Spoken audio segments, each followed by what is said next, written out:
के इस वीडियो में मैं बात करने जा रहा हूं भारत की सबसे बड़ी अदालत के और देश के सबसे बड़े न्यायाधीश के बारे में। इसका चीफ जस्टिस ऑफ इंडिया बनने का सफर ही अपने आप में हौसला अफजाई करने वाला हो।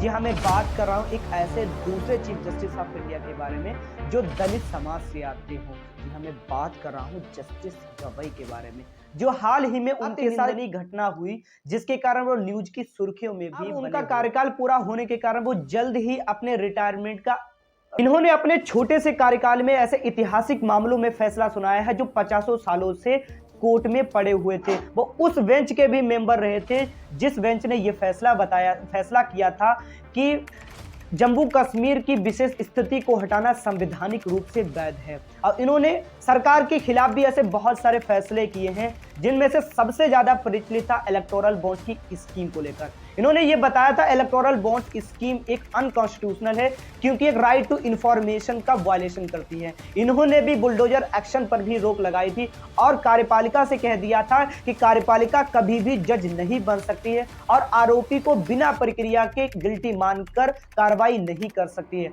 और उन्होंने ऐसे मामलों में भी फैसला सुनाया जैसे कि आरक्षण। हाल ही में सुप्रीम कोर्ट ने एक ऐसा जजमेंट दिया था जो एक SC/ST कैटेगरी के द्वारा बहुत सारा क्रिटिसाइज किया गया, इसका क्रिटिसिज्म किया गया था।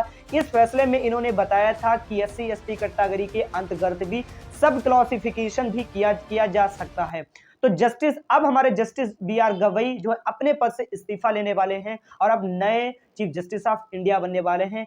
इसकी जानकारी अगर आप लोगों को है तो कमेंट में बताएं। और जस्टिस गवई का हम लोग अपनी तरफ से धन्यवाद कहना चाहते हैं क्योंकि आपने एक न्याय के तौर पर, एक जस्टिस के तौर पर हमारे देश की सेवा की। आज के इस वीडियो में मैं बात करने जा रहा हूं भारत की सबसे बड़ी अदालत के और देश के सबसे बड़े न्यायाधीश के बारे में। इसका चीफ जस्टिस ऑफ इंडिया बनने का सफर ही अपने आप में हौसला अफजाई करने वाला हो।